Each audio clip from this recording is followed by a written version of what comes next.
हरे कृष्ण। ॐ अज्ञानतिमिरान्धस्य ज्ञानाञ्जनशलाकया चक्षुरुन्मीलितं येन तस्मै श्रीगुरुवे नमः। वन्देऽहं श्रीगुरु श्रीयुतपदकमलं श्रीगुरून् वैष्णवांश्च श्रीरूपं साग्रजातं सहगण रघुनाथान् वितं तं सजीवं साद्वैतं सावधूतं परिजनसहितं श्रीकृष्णचैतन्यदेवं श्रीराधाकृष्णपादान् सहगण ललिता श्रीविशाखान्वितांश्च। हे कृष्ण करुणा सिन्धु दीनबन्धु जगत्पते गोपेश गोपिकान्त श्रीराधाकान्त नमोस्तुते। तप्ते काञ्चन गौराङ्गी राधे वृन्दावनेश्वरी वृषभानुसुते देवी प्रणमामि हरिप्रियः। नमः ॐ विष्णुपादाय कृष्णपृष्ठाय भूतले श्रीमते भक्तिवेदान्त स्वामिने इति नामिने। नमस्ते सरस्वती देवे गौरवाणी प्रचारिणे निर्विशेषः शून्यवादी पाश्चात्य देशतारिणे। जय श्री कृष्ण चैतन्य प्रभु नित्यानंद श्री अद्वैत गदाधर श्रीवासादि गौर भक्त वृंद। हरे कृष्ण कृष्ण कृष्ण हरे हरे हरे राम राम राम हरे हरे। चतुर्मास के प्रारंभ में आने वाली एकादशी को देवशयनी एकादशी कहा जाता है और कार्तिक शुक्ल पक्ष की एकादशी को देव उठनी एकादशी कहा जाता है। इस दिन देव उठनी एकादशी के दिन इस प्रकार मंत्र उच्चारण करके गोविंद को पुकारा जाता है। उत्तिष्ठ उत्तिष्ठ गोविंद उत्तिष्ठ गरुड़ध्वजः उत्तिष्ठ कमलाकांत त्रैलोक्यं मंगलम कुरुः। अब प्रश्न ये उठता है कि क्या वास्तव में भगवान 4 माह तक सोते हैं? भगवान 4 पल के लिए भी सो जाएं तो दुनिया अस्त व्यस्त हो सकती है, लेकिन 4 मास के लिए सोना कैसे पॉसिबल है? हम सभी जानते हैं ये भगवान की सभी इंद्रियां भगवान अपनी एक इंद्री से दूसरी इंद्री का कार्य करवा सकते हैं। भगवान आंखों से भोग लगा सकते हैं, अपनी कृपा दृष्टि डालकर वो भोग लगा सकते हैं, अपनी सब इंद्रियों से वो कोई भी काम ले सकते हैं। इसलिए भगवान कभी सोते नहीं हैं, वो सोते हुए भी सारे कार्य कर सकते हैं। कहा जाता है वामन रूप में जब भगवान ने राजा बलि का उद्धार किया तो राजा बलि ने ये वर मांगा था कि आप पाताल लोक में मेरे द्वारपाल बनकर रहो, जिससे मैं आपके दर्शन नित्य करता रहूं। भगवान 4 महीने तक योग निद्रा में रहकर पाताल लोक में निवास करते हैं। देव उठनी पर ही विषम एकादशी का भी प्रारंभ होता है। देव उठनी एकादशी का बहुत ज़्यादा विशेष स्थान है। कहा जाता है भीष्म पंचक जब प्रारंभ होती है तो हमें अपने कार्तिक माह के जो हमारी डेली की रूटीन होती है, अगर उसमें हमारा पूजा पाठ पूर्ण ना हो पाए तो हमें इन 5 दिनों में पूरा लाभ ले लेना चाहिए। हमें अपनी जप संख्या को बढ़ाना चाहिए। हम व्रत भी कर सकते हैं, भीष्म पंचक व्रत कहा जाता है उसे, हम वो भी कर सकते हैं। तो आइए आज हम बात करेंगे महाभारत के एक ऐसे पात्र की जिनके जीवन से हमें बहुत कुछ सीखने को मिलता है, और वो पात्र कोई और नहीं, श्री भीष्म पितामह हैं। पितामह का संपूर्ण जीवन ही विशेष है। वे गंगा पुत्र हैं। उन्होंने अपने पिता की सेवा हेतु कितने सारे सेक्रीफाइसेस किए। पिता की प्रसन्नता हेतु उन्होंने कितने प्रण लिए। जीवन भर अविवाहित रहने का प्रण लिया, अखंड ब्रह्मचार्य का पालन करने का प्रण लिया, हस्तिनापुर की रक्षा करने का प्रण लिया और कभी राजा ना बनने का भी प्रण लिया। ये केवल उन्होंने अपने पिता की प्रसन्नता हेतु किया और उन्हें इच्छा मृत्यु का वर मिला। हमें इनके जीवन से ये शिक्षा मिलती है कि अपनी परिस्थितियों से कभी हमें भागना नहीं चाहिए, अपितु उनका सामना करना चाहिए। कुछ लोग परिस्थितियों के वशीभूत होकर आत्महत्या कर लेते हैं, आत्मदाह कर लेते हैं। कुछ लोग गृह त्याग अथवा समाज त्याग कर लेते हैं, जो कि बहुत सरल है। कठिन है तो उन परिस्थितियों का सामना करना, और ऐसा ही जीवन रहा पितामह का, पर वो डटे रहे, कभी भागे नहीं अपनी परिस्थितियों से।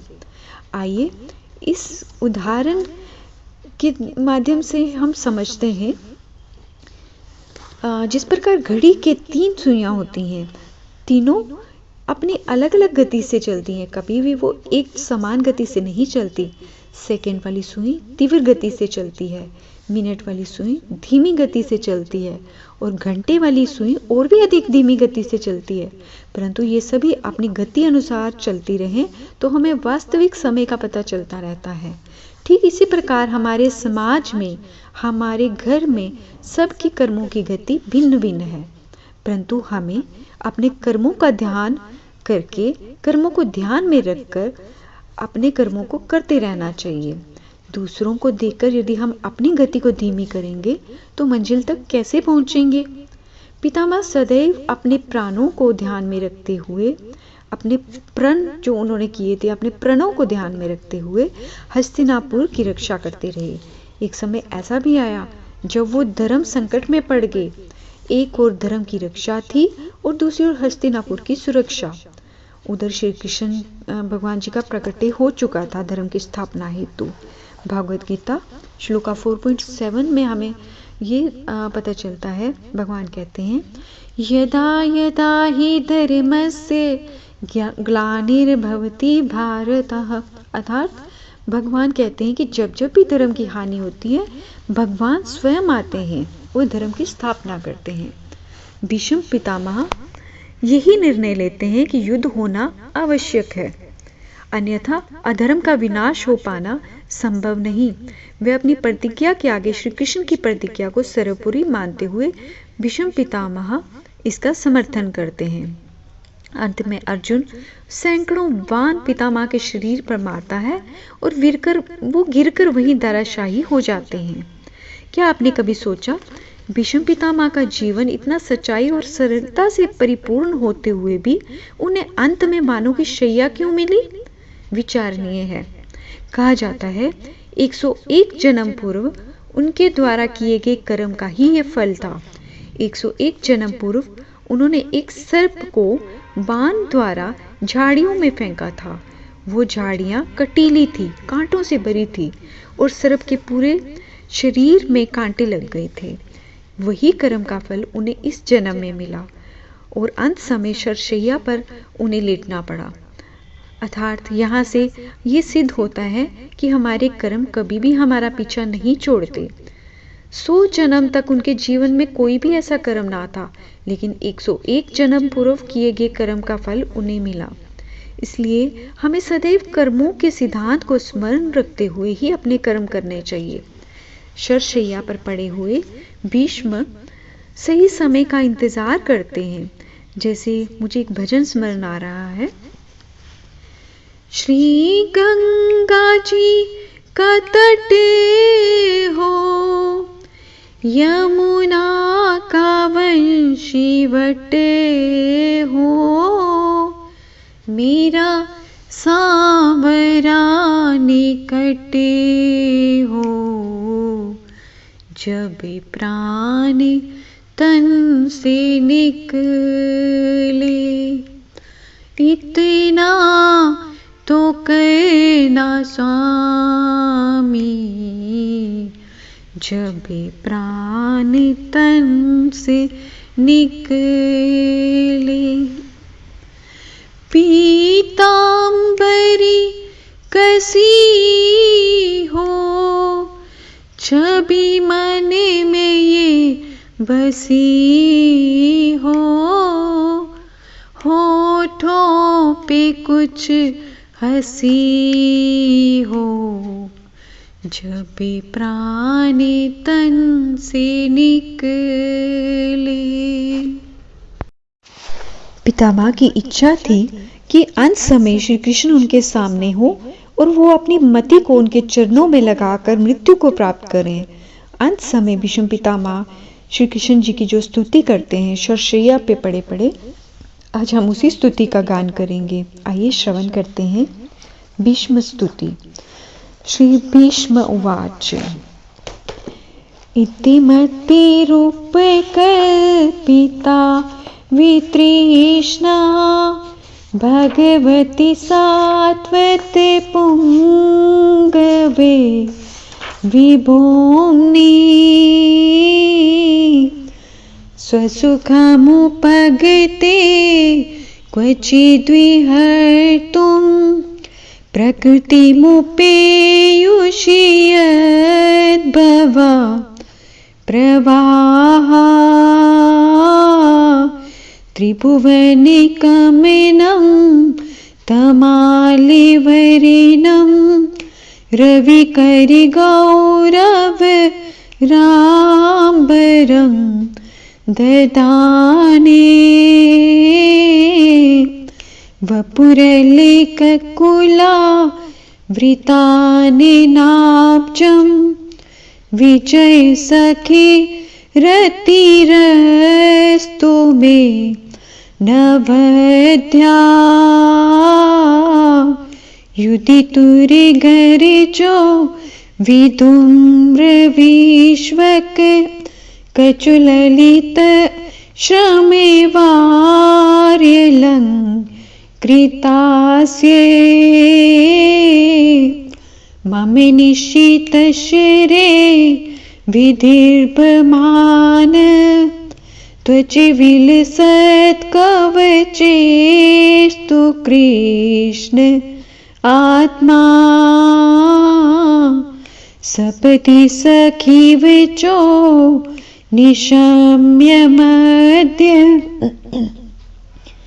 निज परयोर्बलयोरतं निवेश्य,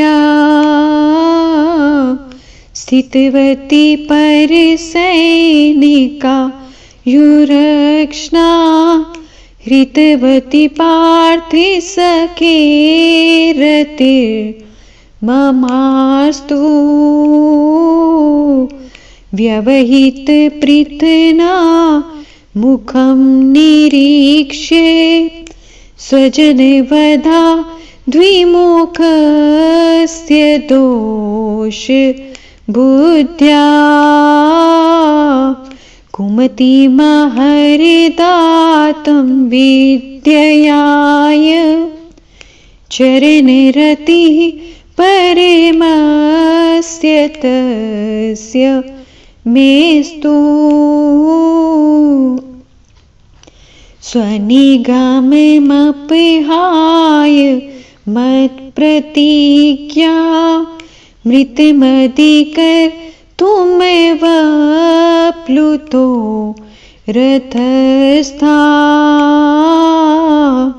धृतरथ चरणो भयाचलद्गुर, हरिरिव हन्तुमिबं गतोत् रियः, शितविशिखतो विशीर्ण दंशः क्षतिजपरि प्लुतयाततायि नो मे प्रसिभम विसिसारे मद्विधार्थं सबवतु मे भगवान् गतिर्मुकुन्दः